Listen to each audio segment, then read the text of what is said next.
Selamat pagi teman-teman, dan rasa terima kasih saya sedalam-dalamnya kepada panitia atas undangan untuk di konferensi ini. Nah, walaupun kita berada di Indonesia, saya dimintai oleh panitia untuk membawa makalah dalam bahasa Inggris karena ini konferensi internasional. Untung juga karena sebetulnya bahasa Indonesia saya kurang memadai untuk membawa paper akademis ya.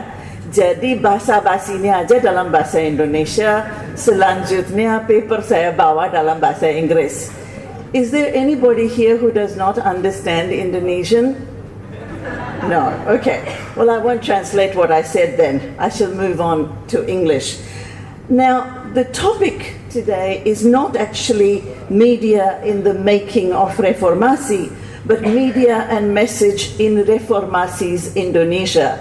So actually it's in reverse. What I'm interested is in the Indonesia that has been created by a media born after the or during the Reformasi movement. But let me start with a reference to the title of the conference, The Borderless Societies in Indonesia, which Dr. Wening Udasmoro also referred to. That less in the bracket seems to me to be suggestive of a question about whether or not the cordon sanitaire of the state borders are eroding, and an invitation to speculate on where and how the borders are being broken. Is there a feedback I can hear? Is this too loud? It's okay? Okay. All right. Of course, for all nations, and to some extent,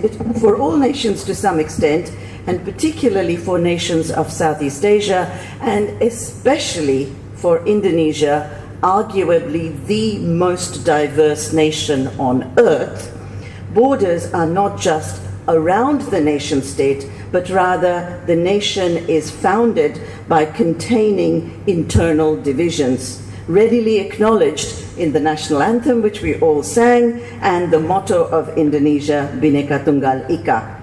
In every generation, there have been new challenges to articulating and implementing diversity within the Indonesian political system.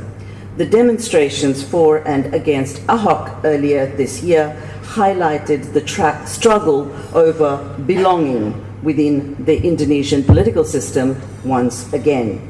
But these struggles over defining who the national we are and who is foreign and who belongs here emerges in more trivial ways on a daily basis as the mass and social media debate everything from women's clothing to pop stars' morals to public art. So, what characterizes the idealized we Indonesians today, and how does that figure differ from that which was created in the new order? I'm only going to make some comments. Don't expect any big answers to the big questions. So I take my cue from Ben Anderson, as anyone looking at national identity has to. While all of you will know Ben Anderson by name, and most of you will have seen at least a reference to his great work on nationalism, the imagined communities, perhaps none of you will have read his relatively obscure paper, Notes on Contemporary Indonesian Political Communication, published in 1973. Has anyone ever come across this paper? No, I thought so. Okay. So it's that paper from which I take my bearing today. Go back and read it. For any student looking at national identity, you should go back and read it. In this article in 1973, Anderson categorized 3 types of political communication. One, he said, was indirect speech. So that's within tanda kutip, indirect speech, in which he included what we all recognize as political communication, such as party speeches, policy documents, political editorials, and so on. These, Anderson argued, were pretty much standardized across all nation states and therefore not particularly useful in understanding the specific constructions of specific national identities. His second category was direct speech, which he says, and I quote, in reality makes up overwhelming bulk of political communication in a society. These were, he said, gossip, rumors, discussions, interrogations, intrigues. What we might call the daily, what in today's media language we might call the daily conversations of the citizenry and the consumer. And from these, a more complex and comprehensive national imagining of the self emerges, but not one that we are going to discuss today. Central to my current purposes is the third form of communication in Anderson's schema, symbolic speech. That's his word for it, symbolic speech, in which he includes a variety of forms, from public monuments to rituals to cartoons to films and advertisements, what we would today call perhaps public art and media. So what he's interested in is focusing on the form and content of this category of communication. Having defined the three types of communications, Anderson proceeds to analyze a range of, in his language, symbolic speech across the political watershed of 1965. Everybody knows what 1965 was. Basically, he's referring to pre-New Order and New Order.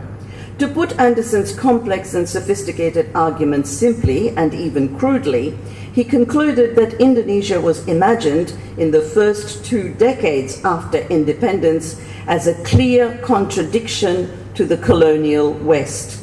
It was imagined with reference to real political and social hierarchy and as a space that was changing through history.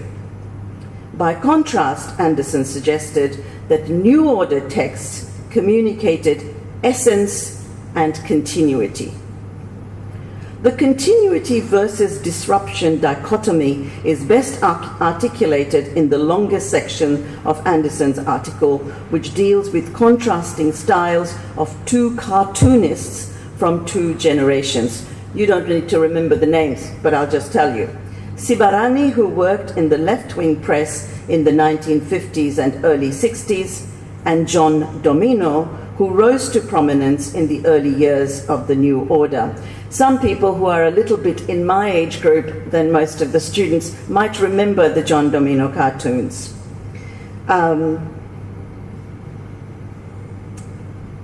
Anderson suggests that Sibarani's Indonesia, and by extension pre-65 concept of the nation, is a self-conscious project built around 3 dimensions of disruption: in time between now and the future, vertically in social strata between the powerful people who are collaborating with the West and the ordinary people, the peasant, the workers, whatever, and horizontally between the nation, Indonesia, here, and the West over there, a distance. Okay, I'll skip a little bit. John Domino's characters, by contrast, says Anderson, live in an undifferentiated world where everyone is tied together in a network of corruption, back through history, across all levels of society, and indeed in a set of relationships which extend out in such a way as to obliterate any meaningful distinction between Indonesian national and the outsider foreign. By implication, Anderson explains, everyone is much the same in New Order Indonesia, more or less corrupt, more or less successful, what Anderson calls linked together as a set of familial relationship. He uses the Indonesian phrase, masih famili.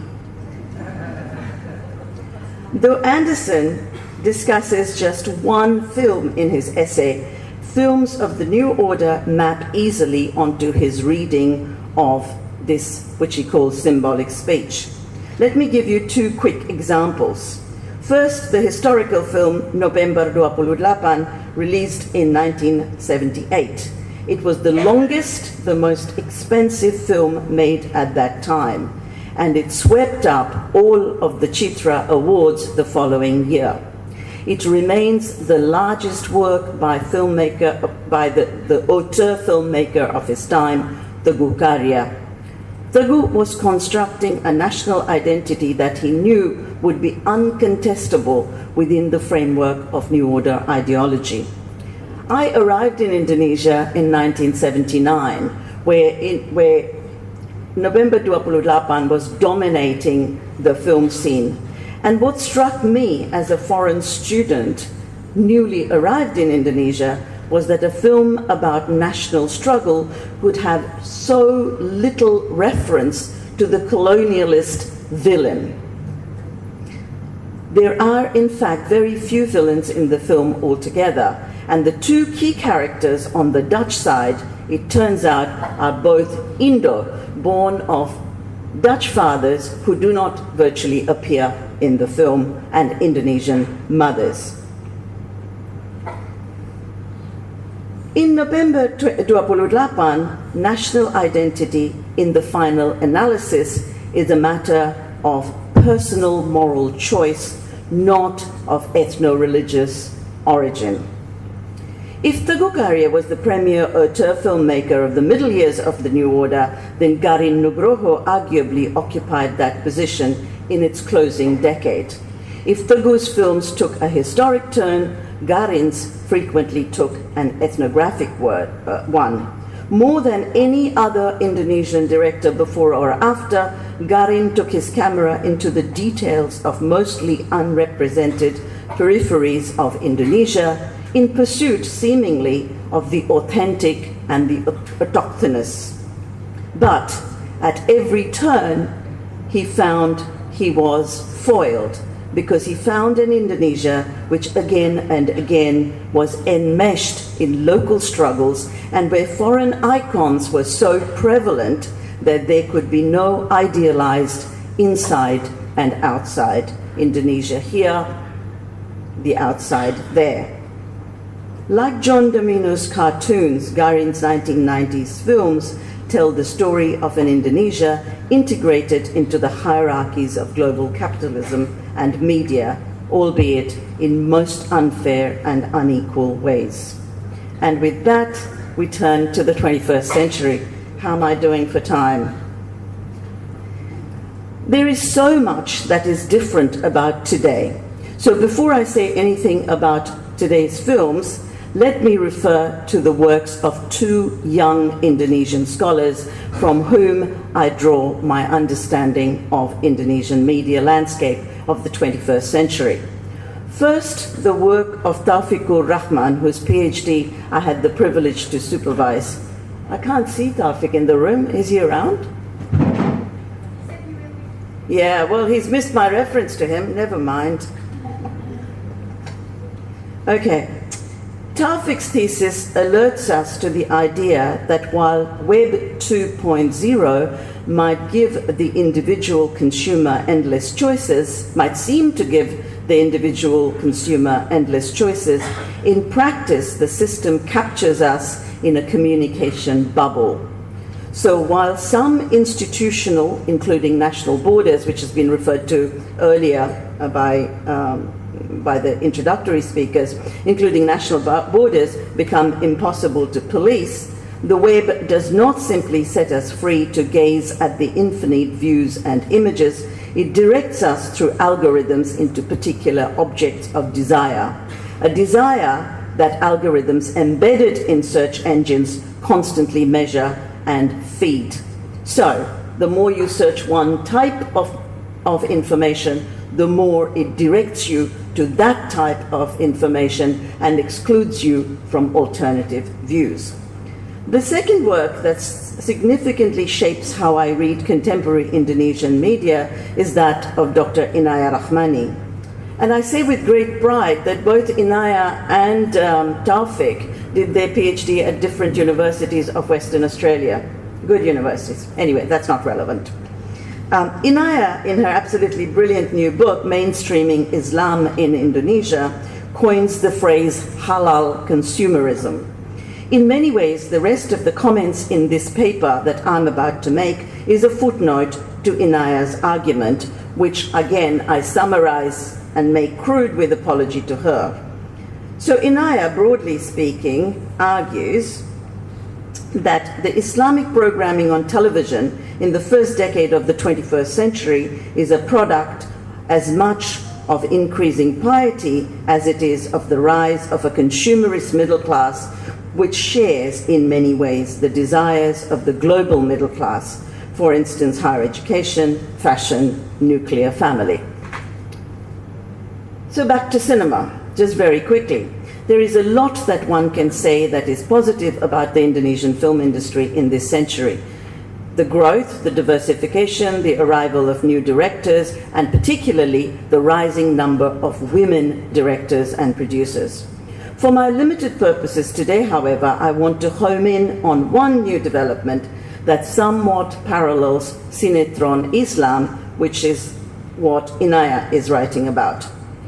A new and unique genre of Indonesian films has emerged in the new century, and it has been dubbed Film Islam. This genre has no precedent, and I underline it, no precedent in the new order. One can think about all sorts of reasons why it would be beyond the imagination of new order filmmakers to demarcate a section of popular culture in relation to a religion. Not the least, the fear of falling foul of SARA regulations. Not only is Film Islam a new genre, it is also a highly popular genre. The founding text of the genre was a film that I think every Indonesian in this room will know, Ayat-Ayat Cinta. Is there anybody who hasn't heard about the film? No, I thought so. In 2008, Ayat-Ayat Cinta famously broke all previous box office records. There are few other Indonesian films, if any, whose name is so familiar in Indonesia. The film was controversial, generating more column inches and debates than any other film I recall in the last 50 years. Overnight, the film made its talented young director, Hanung Bramantyo, a household name and auteur, and set the foundations of a new genre. Over the next few years, dozens more new films followed in the same genre by different directors, some with substantial box office success. Now, I'm not suggesting that there were no films with clearly Islamic themes under the new order. There were many.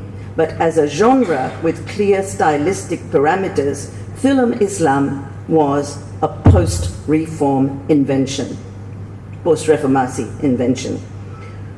While, of course, Islamic icons constitute characteristic of these films, most of the generic markers of Film Islam have little to do with a particular religion. I would summarize them as follows. The central character is usually, but not always, a male who travels overseas. In those travels, often, but not always, to the Arab heartland of Islam, the central character finds his or her own identity in his or her faith. 3, most commonly, a love interest is resolved within the parameters of the faith. If you replaced Islam with another religion, it would make no difference to the narrative logic of these films, which is, young Indonesian goes to see the world, finds a person just like himself or herself, to fall in love and to reproduce by implication the next generation of the Indonesian citizenry. The most far-fetched version of this seems to me to be Assalamualaikum Beijing. Has anybody seen that film? Hands up anyone who's seen the film. There you go, some people have seen it. Jangan malu-malu dong, mengaku aja. Saya juga nonton kan? Okay, where are we? Okay, Assalamualaikum.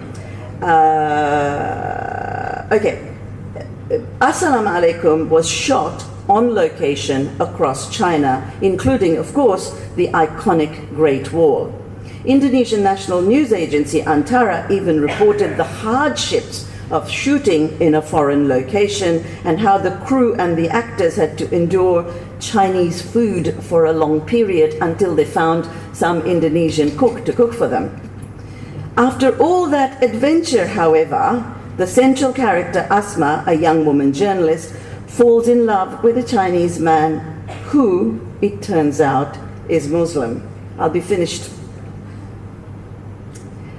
Travel, literally and visually, is the single most important trope of every one of these films. One of the points of controversy, for instance, about the film Ayat Ayat Cinta was precisely that it showed too little of the real Egypt, as most of the film was not shot there. Later films in the genre with bigger budgets, such as Salam Alaikum Beijing, actually advertised themselves as being shot on location overseas. Overseas study and travel are both common desires of the rising middle class across Asia. In Indonesia, as elsewhere, travel writing and glossy magazines advertising overseas destinations are on the rise. In that sense, these films fit into a global consumerist desire of the Indonesian middle class. Others have characterized such texts as the manifestation of a new kind of Islamic cosmopolitanism, seeking to define modern global Muslim identity as distinct from Western forms of cosmopolitanism. These films point to a very different kind of national self, I think, when compared to either the New Order or the period before 1965. Much of the Islamic film genre in contemporary Indonesia seems to me to be an extension of the tourist selfie, where the protagonist moves through a foreign context more or less unchanged by any external influence. There is, of course, the obvious essentialism of collapsing Indonesian into an Islamic identity. It doesn't matter if the young journalist falls in love with a foreigner, a Chinese, as long as he turns out to be Muslim. I guess this is the national fiction of a period when a highly networked community is constantly confronted with an outside world. Social media takes us everywhere all the time, and Indonesians are famously amongst the most avid users of such media. One of McLuhan's many, if you're doing media studies, you probably know Marshall McLuhan. One of Marshall McLuhan's most memorable phrases characterized television viewers as peripatetic couch potatoes, which means you sit in one place but you travel all the time. This is perhaps even more accurate of the media users of the 21st century, as we are constantly elsewhere, dragged into contexts and visions of other places without ever leaving home.